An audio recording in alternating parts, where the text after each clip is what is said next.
باللہ من الشیطان الرجیم بسم اللہ الرحمن الرحیم رب اشرح لي صدری ویسر لي امری واحلل عقدۃ من لسانی یفقهوا قولی.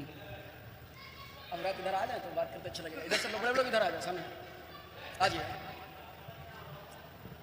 ادھر کھمبے کے آگ میں پڑیں گے, ادھر سامنے آ جائیں. ماشاء اللہ سامنے آ جائیں گے, حرکت کرے تھے, حرکت میں برکت ہوتے. یہاں سے بڑھا گیا, یہاں بڑھا ماشاء اللہ. آ جائیے آپ بھی ادھر آ جائیے, آ گیا بیٹھیے بیٹھیے بیٹھیے. دیکھو جب کسی کام کی اہمیت دل میں ہوتی ہے تو وہ کام کرنا اس کے لیے آسان ہوتا ہے, اور جب کسی کی اہمیت نہیں ہوتی ہے تو وہ کام بڑا مشکل ہوتا ہے. اس کی ایک مثال کتابوں میں لکھی ہے کہ ایک آدمی مکان کی تیسری منزل یا چوتھی منزل پہ ہو, اور وہ باہر دیکھے اور سڑک پہ اگر اس کو 100 کا نوٹ دکھ جائے تو فوراً نیچے اتر آئے گا. ادھر ادھر دیکھے گا کوئی دیکھ تو نہیں رہا ہے, اور اٹھائے گا جیب میں رکھ لے گا, کیونکہ 100 کے نوٹ کی اہمیت اس کے دل میں. اس کے مقابلے میں اگر راستے میں کوئی آدمی جا رہا ہے اور اس نے دیکھا راستے میں کوئی کانٹا, روڑا, پتھر, اینٹ پڑی ہوئی ہے, تو اس کے ہٹانے کے اوپر ملنے والا جو اجر و ثواب ہے اس کی دل میں اہمیت نہیں ہوتی, تو آدمی سوچتا کون جھکے, کون اس کو ہٹا کے ڈالے پھینکے باہر. تو جب جس چیز کی اہمیت ہوتی ہے وہ کام آسان ہوتا ہے. گاؤں میں ابھی کوئی پروگرام ہو, ناچ ہو, پردہ ہو, بسیار ہو, کوئی ڈانس پارٹی ہو, ڈانس بار ہو, تو اس میں کوئی کسی کو دعوت نہیں دیتا ہے, بلانے کی کوئی دعوت نہیں دیتا ہے. وہ صرف اتنا ہو جاتا ہے, وہ اعلان بھی نہیں کرتا, پرچے بھی نہیں چھپاتا, کسی سے بتاتا بھی نہیں, بس یہ ہے کہ فلاں صاحب فلاں دن جو ہے ان کے یہاں ڈانس پارٹی ہے, جو بھی جو پروگرام میں ہونا ہے. اور وہ پروگرام زیادہ تر گاؤں کے اس حصے میں ہوتے ہیں جہاں گندگی ہو, گھورا اور اس طرح کی چیزیں پڑی ہوں. تو انسان کو نہ کرسی کی ضرورت, نہ اس جیسا بچھانے کی جگہ ہوتی ہے. وہ پوری رات کھڑے ہوئے دیکھتا رہتا ہے, اور اسی بغل میں سب پوری رات پیشاب کرتے رہتے, اس کی بدبو آتی رہتی ہے. تو جو مسلمان کے دل میں جب اجتماع کی یا کسی جلسہ کی یا کسی پروگرام کی دل میں اہمیت نہیں ہوتی ہے تو پھر وہ آدمی اس میں جڑتا نہیں ہے, اس کے قریب نہیں جاتا ہے. جبکہ حدیث پاک میں ہے کہ وہ مجلس جہاں چند آدمی بیٹھ کر کے اللہ اور اس کے رسول کا ذکر کر رہے ہوں, اس مجلس کو ایک فرشتوں کی بہت بڑی جماعت آ کے گھیر لیتی ہے, اور وہ سنتے رہتے ہیں. سن کر کے جب واپس جاتے ہیں, حالانکہ اللہ جانتا ہے یہ کہاں سے آئے ہیں, لیکن پھر بھی پوچھتا ہے بھائی تم لوگ کہاں سے آ رہے ہو؟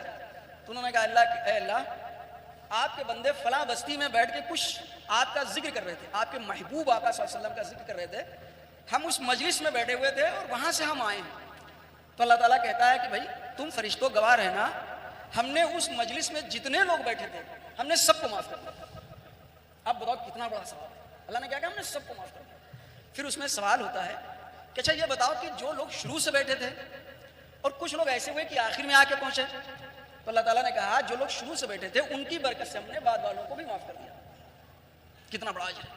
اور پھر اس کی مثال اس کے آگے دی ہے کہ اگر کسی کا بیٹا گھر میں ہو اور کوئی آدمی اس کو اپنے بیٹے کو مٹھائی دے رہا ہو, اس کے بیٹے کا دوست آ جائے اور بتا دے کہ ابو یہ ہمارا دوست ہے, تو وہ باپ اس کو برائے گا نہیں, اس کو بھی دے دے گا.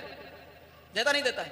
فرمایا کہ جو ہمارے ذکر کرنے والے کی مجلس میں آیا, وہ چاہے جس نسبت سے آیا ہو, ہم اس کو بھی معاف کر دیں. کتنا اللہ کریم ہے, کتنا غفور رحیم ہے. اور دوسری بات یہ ہے کہ اس دور میں جہاں کوئی دینی کام کے لیے ہمت نہ کرے, وہ کوئی پروگرام کرتے ہیں تو ان کے سارے لوگ ان کا ساتھ دیتے ہیں, ان کے حوصلے بڑھتے ہیں. ہم میں سے اگر کوئی, ایک پہلی بات تو کچھ تیار نہیں ہوتا اخراجات تمام مسائل کو لے کر کے, اگر کوئی آدمی دینی نسبت سے کوئی بھی کسی طرح کا پروگرام کرے تو ہم دونوں اعتبار سے اس کا حوصلہ بھی بڑھائیں, اس کا ساتھ بھی دیں اور اس کے پروگرام میں شرکت کریں.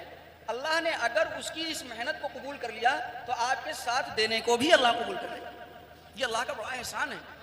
اور دوسری بات, چونکہ یہ جو پروگرام ہو رہا ہے یہ نبی پاک صلی اللہ علیہ وسلم کے روضہ اقدس کی زیارت سے واپسی کے متعلق ہے. حدیث پاک میں نبی پاک صلی اللہ علیہ وسلم نے فرمایا من زار قبری وجبت لہ الجنہ. یہ میرے آقا صلی اللہ علیہ وسلم نے فرمایا کہ اگر کسی شخص نے میری قبر کی یعنی روضہ اقدس کی کسی نے زیارت کی تو نبی پاک صلی اللہ علیہ وسلم نے فرمایا اس کے لیے جنت واجب ہوگی, اس کے لیے جنت واجب ہوگی. اور آپ ایک اندازہ لگاؤ کہ وہ آنکھیں جنہوں نے نبی پاک صلی اللہ علیہ وسلم کی روضے کی زیارت کی, وہ کان جنہوں نے وہاں کی قرآن کی تلاوت, وہاں کی نماز سنی, وہ پیر جو نبی پاک صلی اللہ علیہ وسلم کے مسجد کے اندر جن کے پیر پڑے ہوئے. حضرت صابر کلیری رحمۃ اللہ علیہ بہت مشہور بزرگ ہیں کلیئر میں, سارے لوگ جانتے ہیں صابر کلیری رحمۃ اللہ علیہ کو. جب حج کرنے کے لیے مکہ مدینہ پہنچتے تھے تو چپل نہیں پہنتے تھے, کہتے تھے پتہ نہیں میرے آقا صلی اللہ علیہ وسلم کا کہاں پیر پڑا ہو اور میرے چپل وہاں پڑ جائے. ایسی محبت اس جگہ سے تھی. وہ جب وہاں جاتے تھے تو کھانا نہیں کھاتے تھے. کہتے تھے اگر کھانا کھائیں گے تو ہمیں یہاں لیٹرین کرنے کی ضرورت پڑے گی, اور پتہ نہیں میرے آقا صلی اللہ علیہ وسلم کا کہاں پیر پڑا ہو, کہاں سر رکھا ہو, کہاں سجدہ کیا ہو, اور ہم جا کر کے وہاں کے اوپر لیٹرین کریں. یہ دیکھیے کیسی عقیدت و محبت اس سلسلے میں. کہاں تک کہ فرمایا ہے کہ اگر کسی شخص نے نبی پاک صلی اللہ علیہ وسلم کے روضے کے اوپر حاضری ہوئی اور اس نے کہا السلام علیکہ یا رسول اللہ صلی اللہ علیہ وسلم, اور آپ کے داہنی جانب خلیفہ اول حضرت ابو بکر صدیق رضی اللہ تعالیٰ عنہ تشریف فرما ہے. اس نے کہا السلام علیکہ یا خلیفۃ المسلمین اول حضرت ابو بکر صدیق رضی اللہ تعالیٰ عنہ. بائیں میں آپ کے حضرت عمر رضی اللہ تعالیٰ عنہ تشریف فرما ہے. اس نے کہا السلام علیکہ یا خلیفۃ المسلمین ثانی حضرت عمر فاروق رضی اللہ تعالیٰ عنہ. تینوں کو سلام پیش کیا, اور اس کے بعد اس نے کہا کہ اے اللہ, آپ اور آپ کے محبوب محمد صلی اللہ علیہ وسلم اور ان کے دونوں ساتھی اس بات کے گواہ ہیں کہ میں جس دن سے پیدا ہوا اس دن سے آج تک جتنے گناہ ہوئے, چھوٹے بڑے اچھے جانے انجانے جیسے بھی گناہ ہوئے, سارے گناہوں سے توبہ کرتا ہوں. اور کہا آپ کی موجودگی میں میں کلمہ پڑھتا ہوں, اسلام کی تجدید ایمان کی کرتا ہوں, اشہد ان لا الہ الا اللہ و اشہد ان محمد عبدہ و رسولہ. اب آپ بتاؤ, آپ کی توبہ کے اوپر نبی پاک صلی اللہ علیہ وسلم گواہ, آپ کے دونوں ساتھی گواہ, آپ کے کلمہ پڑھنے پر وہی حضرات گواہ, اور جب قیامت کا میدان ہوگا نبی پاک صلی اللہ علیہ وسلم کی سفارش کے بغیر کوئی جنت نہیں جائے گا, یہ کلیئر ہے. تو جب آپ کے ایمان لانے پر, آپ کے کلمہ پڑھنے پر, آپ کی توبہ کرنے پر گواہ خود حضور صلی اللہ علیہ وسلم اور آپ کے دو جہیز صحابہ اللہ کے سامنے انہوں نے آپ نے توبہ کی, اس دنیا کے اندر زندگی میں اگر نبی پاک صلی اللہ علیہ وسلم کی گواہی مل جائے, اگر پوری دنیا بیچ کے بھی مل جائے تو آسان ہے. کروڑوں اربوں روپیہ خرچ کر کے اگر دنیا میں ان کی گواہی مل جائے, یہ کتنا بڑا مقام ہے. اور جب میدان حشر قائم ہوگا, حوض کوثر پہ جب جانا ہوگا, تو آقا صلی اللہ علیہ وسلم ہی کی سفارش سے ہمیں جانا ہے, تو وہ بتاؤ ہمارے ایمان پہ بھی گواہ, ہماری توبہ پہ بھی گواہ. اتنا بڑا مقام اور درجہ کہاں مل سکتا ہے؟ ایک ایسا شخص جس کے دونوں پیر نہیں تھے, دونوں ہاتھ نہیں تھے, جسم کے بل رگڑتے ہوئے پتھریلی زمین پر چلچلاتی دھوپ میں مدینے کا سفر کرتا ہے. راستے میں قافلہ ملا, انہوں نے کہا آپ ہمارے ساتھ ہو لیجیے. انہوں نے کہا ضرورت نہیں. جس کی محبت میں ہم جس کے گھر جا رہے ہیں وہ ہمیں دیکھ رہا ہے. اب آپ بتاؤ کہ اللہ کے رسول کی اور اللہ کی محبت اس کے دل میں اتنی تھی کہ نہ ہاتھ نہ پیر نہ سواری نہ سفر نہ راستے میں کسی کھانے پینے کا انتظام, لیکن اللہ کی محبت میں سفر کرتا ہوا جا رہا ہے. اور اسی حال میں جب وہ قافلہ مدینہ پہنچا تو دیکھا کہ سب سے پہلے وہ شخص وہاں موجود ہے. اللہ نے اس کو وہاں پہنچایا اور فرمایا کہ اس سال جو حج قبول ہوا, 6 کروڑ لوگوں نے اس سال حج کیا تھا. اور بتاتے ہیں کہ جو حج لوگوں کا 6 لاکھ لوگوں نے اس سال حج کیا, اور جو حج قبول ہوا صرف اس کی بدولت سے سارے لوگوں کا حج قبول ہوا. اتنا بڑا مقام و مرتبہ حج کا ہے. اور حج کے بارے میں فرمایا کہ اگر کسی شخص پر حج فرض ہے اور اس نے حج ادا نہیں کیا اور دنیا سے اسی حال میں چلا گیا, فرمایا چاہے وہ یہودی بن کے مرے چاہے نصرانی, اسلام میں اس کا کوئی حصہ نہیں, یعنی وہ مسلمان ہو کے دنیا سے نہیں جائے گا.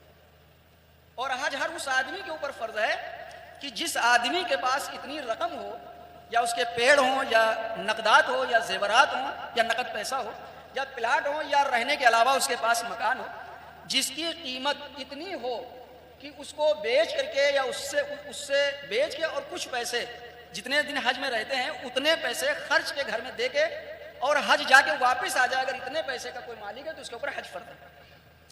اور اگر اس نے حج نہیں کیا ہے تو پھر وہ اسلام کی حالت میں دنیا سے نہیں ہے. یہ بالکل کلیئر ہے. نبی پاک صلی اللہ علیہ وسلم نے اس کے بارے میں منع فرمایا ہے. اور حج پیسے سے نہیں ہوتا, حج ہوتا ہے نہ آپ کو حج کی توفیق دے گا. کتنے ایسے پیسے والے لوگ ہیں کہ جو چاہنے کے باوجود اللہ ان کو قبول نہیں کرتا ہے, چاہنے کے باوجود ان کو حج کی توفیق نہیں ہوئی ہے. حج کی توفیق اسی کو ہوتی ہے جس کو اللہ قبول کرتا ہے اور جس کو اس کو موقع دیتا ہے. اور فرمایا حاجی جو حج کرتا ہے وہ دنیا سے اس وقت تک اللہ اس کو اٹھائے گا نہیں جب تک اس سے کئی گنا زیادہ اللہ اس کو دنیا میں مال نہیں دے دے گا. کبھی حاجی غریب نہیں ہوتا ہے, کبھی حاجی غریب نہیں مرتا ہے. حاجی جب حج کر کے آتا ہے تو اس کے راستے کھلتے ہیں. حضرت مولانا حجازی مکی دامت القادم سے کسی نے سوال کیا کہ حضرت ہم بہت پریشان رہتے ہیں. فرمایا عمرہ کثرت سے کرو, جو آدمی جتنے زیادہ عمرہ کرے گا اللہ تعالیٰ اس کو اتنے زیادہ مال سے نوازے گا, اتنے زیادہ اس کے اندر برکت. اور زندگی کے اندر روضہ اقدس کی اگر حاضر ہو جائے تو اس سے بڑھ کر کیا. آپ ایک نماز پڑھیں گے 1,00,000 نمازوں کے برابر ثواب، ایک نماز پڑھی 1,00,000 کے برابر ثواب، اور کسی سے ملنے کی تلقین نہیں کی گئی ہے، لیکن فرمایا کہ جب حاجی حج کر کے واپس ہوتا ہے تو آپ اس سے ملیے اور اپنے حق میں دعا کرائیے۔ حاجی جب حج سے واپسی کرتا ہے اپنے گھر میں داخل ہونے سے پہلے جو بھی دعا کرے گا اللہ تعالیٰ اس کی دعا کو قبول کرتے ہیں، اتنا بڑا مقام ہے۔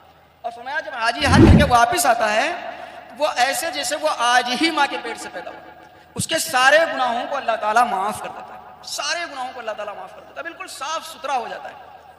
اگر اللہ نے کسی کو دنیا میں موقع دیا ہے تو میں سمجھتا ہوں کہ اس سے زیادہ خوش نصیب کوئی نہیں، اس سے زیادہ خوش نصیب کون ہو سکتا ہے جس کو اللہ مکے اور مدینے کی زیارت کا موقع عطا فرما دے۔ دوسری بات یہ بھی ہے کہ ہم مسجد میں یا کوئی پروگرام ہوتا ہے اس میں مسلمان لوگ کیوں جلدی نہیں آتے؟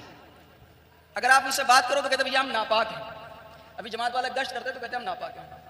آپ ایک بہت سوجھ بوجھ کی بات کہہ رہا ہوں، سمجھ کی بات، جسے آپ نے یہ مسجد تعمیر کی ہے اینٹ گارا پتھر سے، گاؤں میں جو بالکل بے نمازی ہو جس کو بالکل معلومات نہ ہو اس سے یہ کہہ دو کہ بھیا مسجد چلنا ہے تمہیں، اور اگر وہ ناپاک ہے تو مرتے مر جائے گا، مسجد میں قدم نہیں رکھے گا۔ آئے گا ناپاک آدمی؟ نہیں آئے گا، چاہے جتنا جاہل ہو۔ آپ بتاؤ ایک ناپاک انسان اس دنیا کی مٹی سے بنائی ہوئی مسجد میں نہیں آ سکتا ہے تو ناپاک آدمی اگر ناپاکی میں دنیا سے چلا جائے تو وہ جنت میں چلا جائے گا؟ آپ بتاؤ، فیصلہ کرو۔ جو جنت مشک و عنبر، ہیرے جواہرات، سونا چاندی، بہترین اعلیٰ قسم کی جنت بنی ہو، بھلا ناپاک آدمی وہاں چلا جائے گا؟ بتاؤ۔ اب ہم گھر سے نکلے، ناپاک ہیں، ایکسیڈنٹ ہو گیا، اٹیک پڑ گیا، آنکھ پنچر ہو گئی، کوئی حادثہ ہو گیا، ہم یا تو ختم ہو گئے یا ہم کو ہاسپٹل لے گئے، وہاں چلے گئے۔ ہم دنیا سے ناپاکی میں گئے نہیں گئے؟ آپ بتاؤ۔ ہم تو دنیا سے ناپاکی کا سرٹیفکیٹ ہی لے کر کے چلے گئے، اب ہمیں جنت میں جانے کا کیا چانس ہے بتائیے؟ الطہارۃ نصف ایمان، پاکی آدھا ایمان ہے۔ آپ پاک رہیے، آدھے تو مسلمان ہیں نہیں، آپ پاک رہیے، آدھے مومن ہیں۔ جب آپ پاک رہو گے، کہیں اذان ہوگی، موقع ملے گا نماز پڑھو گے، لیکن اگر آپ ناپاک ہیں اور ناپاکی ہی میں دنیا سے چلے گئے تو آپ جنت میں کیسے جائیں گے بتاؤ؟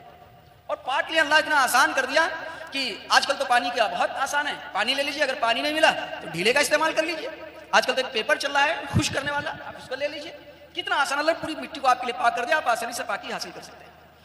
دوسری چیز یہ ہے کہ جیسے ہم لوگ کوئی بات جب آدمی سمجھاتا ہے شادی کے موقع پہ، کسی موقع پہ، تو کہتے ہیں دیکھو یار شرع ترا اپنی الگ رکھو، کہتے ہیں یہ شرع ترا اپنی الگ رکھو۔ شرع جو ہے شریعت کہتے ہیں اسلامی قانون کو، اگر آپ نے اسلامی کسی ایک قانون کو، جیسے وکیل ہوتا ہے، وکیل ملک کے سمویدھان یعنی قانونوں کا پڑھنے والا ہوتا ہے، بنانے والا نہیں ہوتا ہے، اس نے قانونوں کو پڑھا، اسی قانون کی رو میں مقدمہ لڑتا ہے۔ اسی طرح اسلامی شریعت کے جو قانون ہیں علماء انہیں قانون کو پڑھتے ہیں اور انہیں قانون کے مطابق عمل کرتے ہیں اور آپ کو سمجھاتے اور بتاتے ہیں، وہ قانون بناتے نہیں ہیں، کوئی مسئلہ بنا نہیں سکتا کوئی عالم، شریعت کا کوئی مسئلہ نہیں بنا سکتا، صرف پڑھا اور بتا رہے ہیں۔ اگر آپ نے شریعت کے کسی ایک مسئلے کا بھی انکار کیا تو آپ کا ایمان کیسے بچے گا بتاؤ؟ کیسے بچے گا؟ اور آپ نے کہا شرع ترا تو اپنی الگ رکھو۔ دوسری بات کہتے ہیں کہ جب آپ ملاقات کرو اور سلام دعا کرو، اس سے کہو بھائی کیا حال چال، کہیں دیکھو اللہ کی دعا سے کام بہت بڑھیا چل رہا ہے۔ اب آپ سمجھو، آپ نے کہا اللہ کی دعا سے، اس سے پتہ یہ چلا کہ اللہ کو بھی کسی سے دعا مانگنے کی ضرورت، اللہ کے اوپر بھی آپ نے طاقت ثابت کر دی کہ اللہ کی دعا، اور یہ عام بات ہے، اللہ کی دعا سے کام بڑھیا، اللہ کی دعا طبیعت بڑھیا، اللہ کی دعا سے اچھا چل رہا، کاروبار اچھا چل رہا۔ آپ بتاؤ اللہ دعا کس سے کرے گا؟ یہ شرکیہ جملہ ہے۔ آپ کہیں گے اللہ کے فضل سے، اس کے کرم سے، اللہ کی دعا سے نہیں، دعا تو ہم آپ کرتے ہیں، ہم کمزور ہیں، دعا کہتے ہیں مانگنے کو کہتے نہیں کہتے، تو بتاؤ اللہ کس سے مانگے گا؟ ہم کہتے ہیں اللہ کی دعا سے۔ اسی طرح ایک بات ہوتی ہے، ہم نے دیکھا بہت سے ملاقات جب ہوتی تو کہتے ہیں اللہ کی اگر نظر سیدھی رہے گی تو ہم نے فلاں کام شروع کیا ہے، انشاءاللہ کامیابی ملے گی۔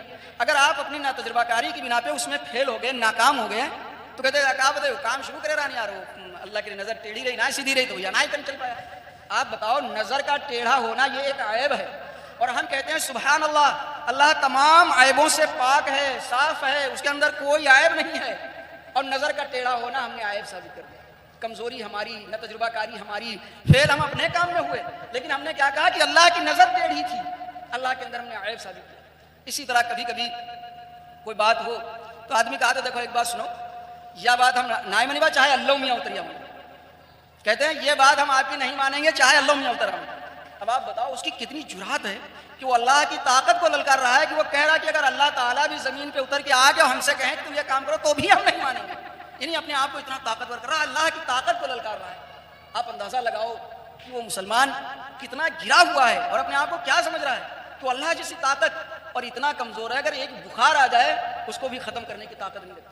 ایک بخار کو ختم کرنے کی جس کے اندر طاقت نہ ہو, وہ اللہ کی طاقت کو للکار رہا اور کہہ رہا ہے کہ اگر اللہ تعالیٰ بھی اتر آئے تو ہم بھی اس کی بات کو نہیں مانیں گے.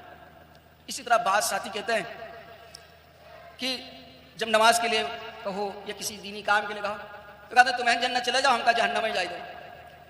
اب بتائیے کتنا خطرناک جملہ ہے.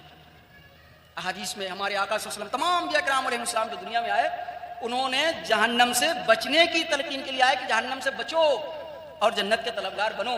ہم کہتے ہیں جیسے بہت کوئی ہلکا کام ہے کہ چلو تمہیں جنت چلے جاؤ, ہم کا جہنم میں جائے دو. کتنا مطلب کتنی سمجھ کی بات, کس طرح آدمی مطلب اتنے ہلکے میں لے کر کے کہتے ہیں. اسی طرح بعض جب رمضان کے لوگ روزے رکھتے ہیں تو ان سے کہتے ہیں ارے تم تو یار سب کے سامنے کھاتے, کہا جب اللہ میں ڈرنا ہے تو بندے سے کا ڈر ہے. آپ بتاؤ, یعنی وہ صاف کہہ رہے ہیں مجھے اللہ کا ڈر نہیں ہے تو بندے کا ڈر ہے. جبکہ حدیث میں ہے کہ اگر اسلامی حکومت ہو اور کوئی آدمی روزے داروں کے سامنے بلا عذر کلم کلا کھائے تو اس کا سر قلم کر دیا جائے. اتنا بڑا گناہ ہے, اس کا سر قلم کر دیا جائے.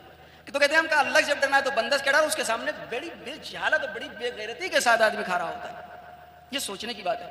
اسی طرح کبھی کبھی بعض کام ہوتے ہیں, بعض باتیں آتی ہیں تو کہا یہ سارے مولانا لوگ سب ایسے نہ.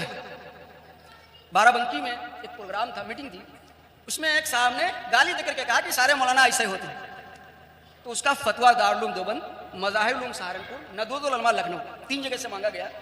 تینوں جگہ سے متفقہ فتویٰ آیا کہ ایسا شخص جس نے سارے علماء کو گالی دی, یہ تو کہہ سکتے تھے کہ فلاں مولانا سے ہماری مناسبت نہیں ہے, لیکن جس نے سارے علماء کو گالی دی, العلماء ورثۃ الانبیاء, علماء انبیاء کے وارث ہیں.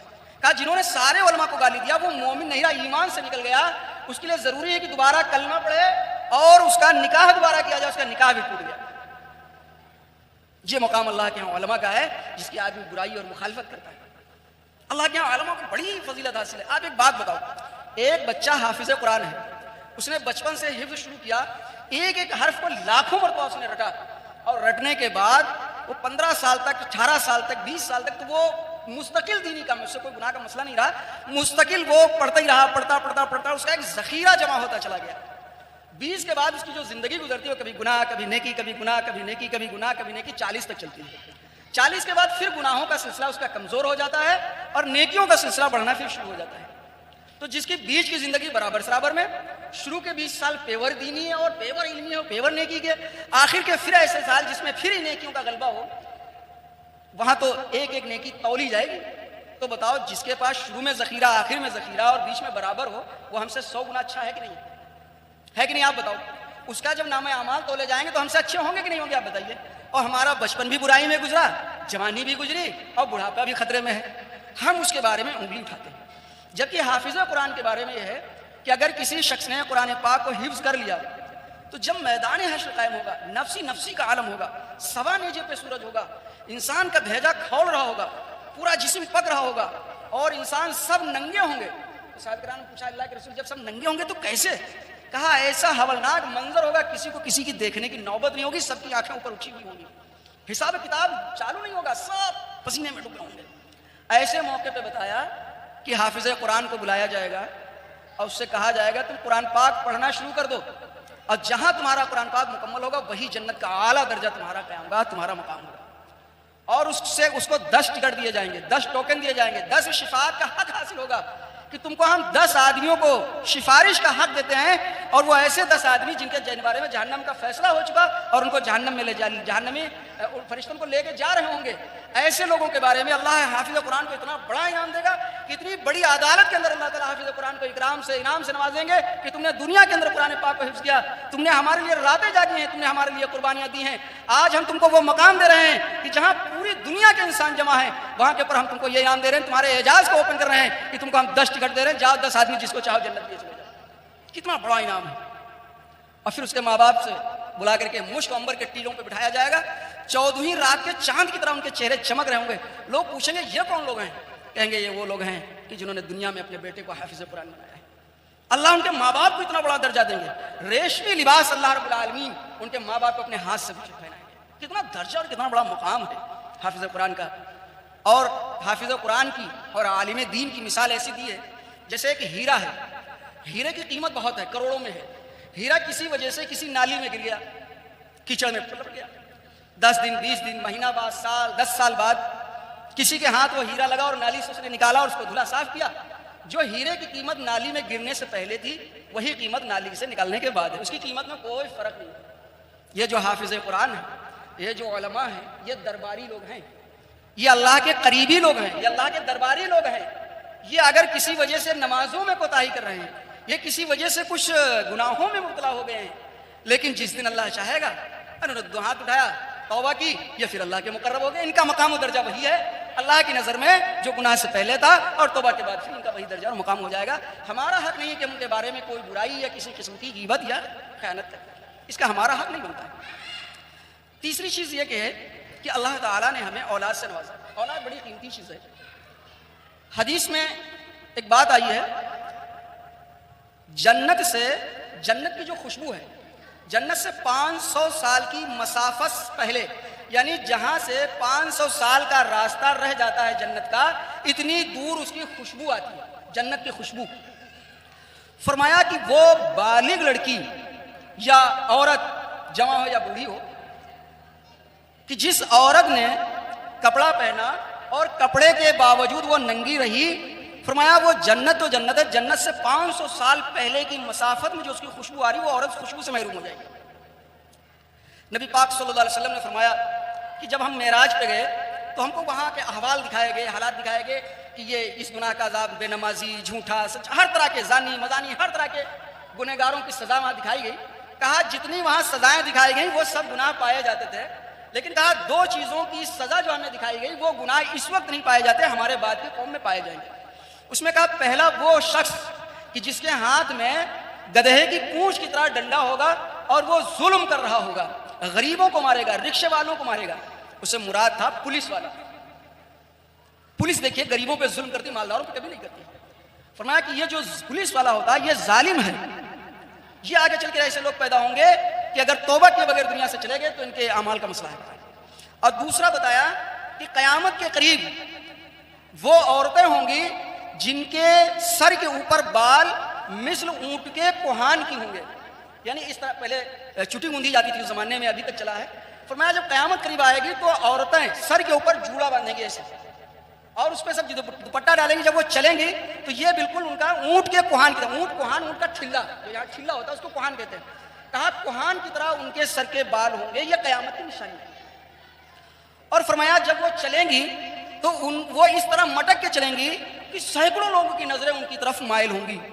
اور یہ بتایا مٹک کے چلنا ایسے پایا جائے گا کہ اس دور میں اونچی اینڑی کے چپل پائے جائیں گے. جب قیامت قریب آئے گی، قیامت کی نشانیوں میں سے ہے سر کے اوپر جھولا ہوگا اور اونچی اینڑی کے چپل پہن رہی ہوں گی، یہ قیامت کی علامت اور پہچان ہے. اور فرمایا کہ بیٹی قیامت کے قریب جب آئے گی تو بیٹی ماں کو جنے گی. ماں کو جننے کا مطلب یہ ہے کہ بیٹی ماں کے اوپر حکمانہ چلائے گی، ماں کو ڈانٹے گی، ماں کی بات کو نہیں مانے گی، جو ماں کہے گی اس کے خلاف کرے گی، اپنی ماں کے اوپر حکمانہ جاری کرے گا. اور یہ آج ہو. اور فرمایا کہ وہ عورت جو کپڑا پہننے کے بعد ننگی ہوگی. مفتی شبیر صاحب دامت برکاتہم جو شاہی مراد آباد کے بڑے مفتی ہیں، انہوں نے اس کی 3 تفسیریں کی ہیں. کہا ایک وہ عورت کپڑا پہننے کے باوجود ننگی مانی گئی کہ جس نے کپڑا تو پہنا لیکن اس کا وہ سطر جو چھپانا ضروری ہے وہ اس کا کھلا رہا، جیسے ہاف آستین کا جمپل، بڑے گلے کا جمپل، یا اسکرٹ، جیسے ڈریس چلتا ہے کہ اوپر کا کپڑا ہے لیکن نیچے اس کے پیر کھلے ہوئے. فرمایا کہ وہ عورت کی جس نے ہاف جمپل یا بڑے گلے کا جمپل یا اسکرٹ دنیا ایسا کپڑا پہنا جس سے اس کا بدن کھلا ہوا ہے، فرمایا کہ ایسی عورت کپڑا پہننے کے باوجود ننگی ہے. اور یہ جنت و جنت، جنت سے 500 سال کی مسافت پہلے جو خوشبو آ رہی ہوئی، یہ عورت خوشبو سے محروم ہوگی. اور آپ ایک ایمانداری سے فیصلہ کرو کہ جس کے گھر کی ماں اور بیٹی بڑے گلے کا جمپل پہن رکھا ہو، ہاف آستین کا جمپل پہن رکھا ہو، اور گھر میں وہ مسالہ پیسے یا جھاڑو لگائے یا برتن صاف کر رہی ہو، مانج رہی ہو، دھل رہی ہو، آپ گھر میں داخل ہوں گے تو بتاؤ سب سے پہلی نظر آپ کی کہاں پڑے گی؟ آپ کی نظر جسم کے اس حصے پر پڑے گی جس کا دیکھنا کسی حال میں آپ کے لیے جائز نہیں ہے. بیٹے کی نظر ماں کے اس حصے پر پڑ رہی ہے، بھائی کی نظر بہن کے اس حصے پر پڑ رہی ہے، باپ کی نظر بیٹی کے اس حصے پر پڑ رہی ہے. آپ بتائیے یہ کتنی بے حیائی کی بات ہے. الحیاء شعبۃ الایمان، حیا یہ ایمان کا مستقل ایک شعبہ ہے. اور فرمایا اذا فاتک الحیا ففعل ما شئت. جب انسان سے حیا شرم ختم ہو جاتی ہے پھر جو چاہے وہ کرے. اور دوسرا فرمایا کہ وہ عورت کی لباس تو اس نے پورا پہنا ہے لیکن اتنا باریک ہے کہ اس کا جسم جھلک رہا ہے, جیسے جاجٹ کا دوپٹہ پہنا اور سر کے بال دکھ رہے ہیں, یا ایسا باریک کپڑا پہنا کہ اس سے پیر دکھ رہے, جسم کا حصہ دکھ رہا. فرمایا ایسی عورت کپڑا پہننے کے باوجود ننگی ہے اور یہ عورت بھی جنت و جنت, اس سے 500 سال پہلے مسافت سے جو خوشبو آ رہی ہے اس سے بھی وہ محروم ہوگی. اور تیسرا فرمایا کہ وہ عورت کہ جس نے کپڑا تو موٹا پہنا ہے لیکن فٹنگ کا پہن رکھا ہے, ایسا فٹ کپڑا ہے کہ جسے جسم کی بناوٹ ظاہر ہوتی ہے, جیسے آج کل ٹراؤزر چلا, لیگی چلی, گھٹنا چلا, یا اور جو جمپل ہمارے فٹنگ کے چلے, یا جو فراق چلی ہے. فراق اسلام میں جائز نہیں ہے. ایک بہت بڑے عالم تھے, ان کے سامنے ایک لڑکی کو لایا گیا, 3-4 سال کی رہی ہوگی, فراق پہنی تھی. وہ بہت اللہ والے بزرگ تھے. انہوں نے کہا مجھے یہ ننگی دکھ رہی ہے, اس کو میرے سامنے سے ہٹاؤ, فراق اسلامی لباس نہیں ہے. جس بچی کو آپ شروع سے پوری آستین کا کپڑا پہناؤ گے, کیا وہ بڑی ہونے کے بعد فراق پہنے گی؟ کیا وہ بڑی ہونے کے بعد آدھا لباس پہنے گی؟ کیسے پہنے گی؟ اور جس کو آپ نے شروع سے ننگا کر رکھا ہے, فراق پہنا رکھی ہے اور ہاف آستین کا جمپل پہنا رکھا, بڑے گلے کا جمپل پہنا رکھا اور ٹائٹ لباس پہنا رکھا, وہ بڑی ہو کر کے بھی اسی جیسا لباس پہنتی ہے.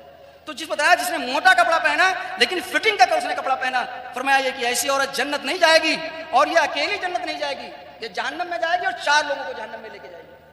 فرمایا ایک تو شوہر کو لے کے جائے گی, دوسرے باپ کو لے کے جائے گی, تیسرے بھائی کو لے کے جائے گی, چوتھے بیٹے کو لے کے جائے گی. اس لیے کہ اگر کسی باپ کی بیٹی کسی لڑکے سے بات کرے اور اس کی جانکاری میں ہو جائے تو اس کی جان لینے کے تیار ہو جاتا ہے. اگر کسی بھائی کو معلوم ہو جائے تمہاری بہن نے کسی سے گفتگو کی ہے تو اس کی جان لینے کے تیار ہو جاتا ہے. اگر کسی بیٹے کو معلوم ہو جائے کہ تمہاری ماں بے لائن ہے تو اس کا خون نکالنے کے لیے تیار ہو جاتا ہے. اگر کسی شوہر کو یہ معلوم ہو جائے کہ آپ کے جانے کے بعد آپ کی بیٹی کسی سے بات کرتی ہے تو وہ شوہر اس کو مارنے اور طلاق دے دینے کے لیے تیار ہو جاتا. اگر آپ 4 لوگ اس کے اوپر حاوی ہو, اس کے اوپر تم حاکم ہو, تو تم 4 لوگوں سے بھی پوچھا جائے گا کہ تمہارا ضمیر کہاں تھا, تمہاری بیٹی اس طرح کے لباس پہن رہی تھی, تمہاری بہن ایسے لباس پہن رہی تھی, تمہاری بیٹی ایسے لباس پہن رہی تھی, تمہاری ماں ایسے لباس پہن رہی تھی, تمہارا ضمیر کہاں چلا گیا, تمہاری حیا کہاں چلی گئی, تمہاری غیرت کہاں چلی گئی, تمہاری مردانگی کہاں چلی گئی کہ آپ نے اس طرح سے اپنے گھروں کے اندر. اور فرمایا کہ سنگار جو ہے یہ شوہر کے لیے ہے. اب آپ غور کریے, ہمارے گھر کے اندر ہماری لڑکی ہو یا بیٹی ہو یا بہن ہو یا بہو ہو یا بیوی ہو, جب تک وہ گھر رہے گی کوئی سنگار نہیں, جب تک گھر رہے گی کوئی سنگار نہیں. اور جیسے ہی کسی پروگرام میں, کسی شادی میں, کسی بیاہ میں, کسی دعوت میں, کسی بھی پروگرام میں رکھ لیجیے, کسی لائن کا بھی پروگرام ہے, جب وہ پروگرام میں جائے گی تو سارا سنگار وہ کرے گی. آپ بتاؤ یہ سنگار کس لیے ہوا, یہ سنگار کس لیے ہوا؟ جب یہ سنگار کر کے عورت باہر نکلی تو سینکڑوں نوجوانوں کی نظریں اس کی نظر پہ پڑی. آپ دیکھیے بارش کا مہینہ ہو اور لیٹرین پڑی ہو, اب آپ نکلے, جیسے نظر آپ کی پڑے گی فوراً آپ کی طبیعت خراب ہو جائے گی. آپ نے اس کو چھوا تو نہیں ہے, پیر تو نہیں لگایا, لیکن اس کی جیسے آنکھوں نے آپ کو دیکھا فوراً اس کی جو غلاظت تھی وہ آپ کے ذہن میں آئی اور آپ کی طبیعت مالش کرنے لگی. اس کے مقابلے میں مئی کا مہینہ ہو, پیاس آپ کو شدید لگی ہو, ایک آدمی ٹھنڈا فریز کا پانی لائے اور اس میں لیمو نچوڑنے لگے, آپ نے اس کو صرف دیکھا, چھوا نہیں, آپ کے منہ میں پانی آ جائے. آ جاتا نہیں آ جاتا بتائیے؟ دیکھنے ہی سے پانی آیا اور دیکھنے سے اس کی برائی ذہن میں آئی. ہماری بہن جب باہر اس طرح بن کے نکلی, سینکڑوں نوجوانوں کی بد نظری اس کے اوپر پڑی, کسی کی اس کی ناک پہ نظر گئی, کسی کی اس کے کان پہ گئی, کسی کی اس کے جسم پہ گئی, ہزاروں نظروں نے اس کا پیچھا کیا. فرمایا کہ یہ عورت خود گنہگار ہوگی, لیکن جتنے نوجوان کیا بوڑھوں تک کی جن کی بھی نظریں پڑی, ان سارا گناہ اس ایک بیٹی کے اوپر اس کا گناہ ہوا. کویت میں بھی بہت جلدی کا واقعہ ہے. کویت میں جو غسل دینے والی عورتیں ہوتی ہیں, اس نے ایک واقعہ بیان کیا کہ ایک 14 سال کی لڑکی کا انتقال ہوا. 14 سال کی لڑکی کا غسل دینے کے لیے مجھے بلایا گیا. جب ہم غسل دینے کے لیے گئے تو وہاں ایک نظام ہے عرب ممالک میں کہ غسل خانہ الگ ہوتا ہے, غسل دینے کا نظام الگ ہوتا ہے. تو وہ دروازہ بند کر لیتی ہے اور غسل دینے والی ہی عورتیں اندر رہتی ہیں.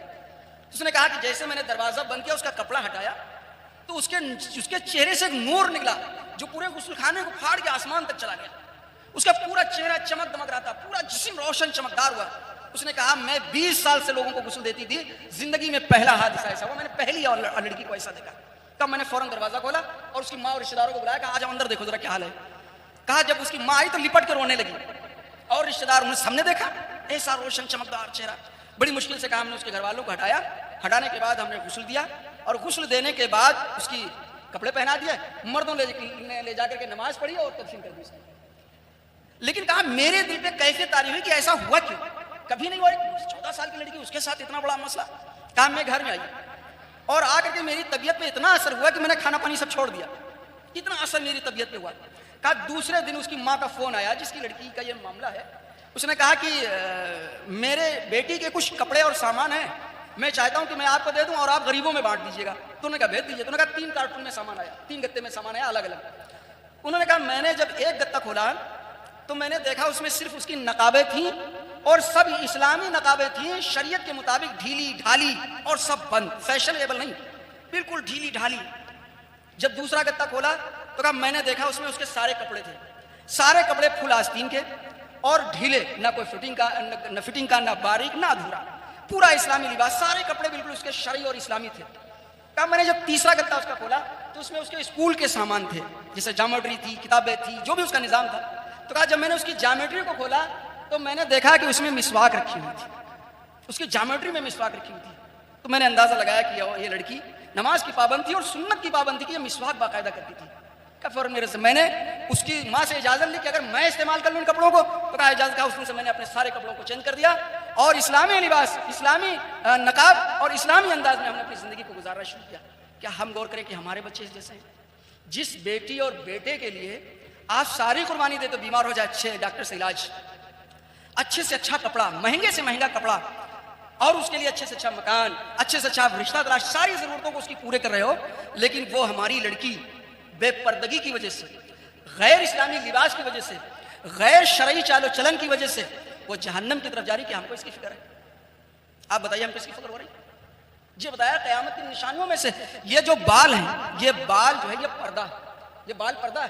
ہماری نوجوان لڑکی گھر سے نکلی تو بالوں کو کھول کے نکل گئی, فیشن چلا بالوں کو کھولنے. بال پردہ ہے. جس طرح جسم کا چھپانا فرض ہے, اسی طرح سر کے بالوں کا چھپانا فرض ہے. ہمارے گھر کی عورتیں اب جب نقاب پہنتی ہیں تو نقاب کے اوپر چوٹی ڈال لیتی ہیں, نقاب کے اوپر چوٹی ڈال دیتی ہیں. ایک واقعہ بہت مشہور ہے کہ ایک لڑکی کا انتقال ہوا. انتقال ہونے کے بعد گھر والوں نے اس کو تدفین کر دیا. تدفین کے بعد کسی صاحب کو ضرورت پڑی کہ اس کے اندر ان کا کوئی سامان گر گیا تھا. تو انہوں نے سوال کیا علماء سے کہ ہم قبر کھول کے نکال سکتے ہیں؟ تو نکال سکتے ہو. جب قبر کھولی تو دیکھا کہ وہ عورت سر کے بال کے بھر لٹکی ہوئی ہے, سر کے بالوں کے بل لٹکی ہوئی. جب اس کے گھر والوں سے پوچھا گیا تو کہا یہ اور تو بہت زیادہ اس کے اندر کوئی ایسی خرابی نہیں تھی, لیکن بالوں کو کھلا رکھتی تھی. بالوں کو کھلا رکھنا یہ بہت بڑا گناہ ہے. یہاں تک کہ ماں باپ بھائی بیٹے کے سامنے بھی بال نہیں کھلا رکھ سکتے آپ. بالوں کا پردہ, صرف چہرہ اتنا آپ کھلا رکھ سکتی ہیں, ہتھیلی کھلا رکھ سکتی ہیں. یہ ماں باپ بھائی بہنوں کے سامنے کی بات ہے. جو محرم ہے اور جو نامحرم ان کے سامنے اس کی بھی اجازت نہیں ہے. تو بہرحال کہنے کی بات یہ ہے کہ ہم فکر کریں اپنی اولاد کی بھی اور اپنے گھر کی بھی. اللہ تعالی ہم سب کو کہنے اور سننے سے زیادہ ان تمام باتوں پر عمل کی توفیق عطا فرمائے. وآخر دعوانا اللهم صل على سيدنا مولانا محمد بارك وسلم صلی اللہ تعالی خیر خلقہ محمد وآلہ وصحبہ اجمعین. اللہ آپ رحمان ہیں, بڑی بڑی غلطیوں کو معاف فرمانے والے ہیں. اللہ آپ رحیم ہے, بار بار معاف فرمانے والے ہیں. اللہ آپ کریم ہیں, بغیر استحقاق کے عطا فرمانے والے ہیں. اللہ آپ ستار العیوب, ہر طرح کے عیبوں کی پردہ پوشی فرمانے والے ہیں. اللہ آپ غفار الذنوب, ہر طرح کے گناہوں کو معاف کر دینے والے ہیں. اللہ ہم سب گنہگار, خطا کار, سیاہ کار ہیں. اللہ ہم سب کے گناہوں کو معاف فرما دیجیے. اللہ ہم سب کو سچا پکا نمازی بنا دیجیے. اللہ پورے عالم اسلام کے اندر اسلامی ہوائیں چلا دیجیے. اللہ مفتیان نظام, علماء, مشائخ, حفاظ کرام, مساجد, مدارس, مکاتب کی حفاظت فرما. اللہ جمیع پوری دنیا کے اندر مسلمانوں کی حفاظت فرما. اللہ مسلمان اور مومنین کی حفاظت فرما. اللہ ہم سب کی حفاظت فرما, ہم سب کی اولادوں کی حفاظت فرما. اللہ ہم سب کو اپنی اولادوں کی اسلامی تعلیم و تربیت کرنے والا بنا دے. اللہ ہم سب کو اپنے گھر کی حفاظت کرنے والا بنا دے. اللہ ہم سب کو نمازی بنا دے. اللہ ہم سب کو مسجد سے جوڑ دیجیے. اللہ ہمارے گناہوں کو اپنے فضل و کرم سے معاف کر دیجیے. اللہ ہماری ان دعاؤں کو محض اپنے فضل و کرم سے نبی پاک صلی اللہ علیہ وسلم کی صدقۃ میں قبول فرما لے. برحمتک یا ارحم الراحمین.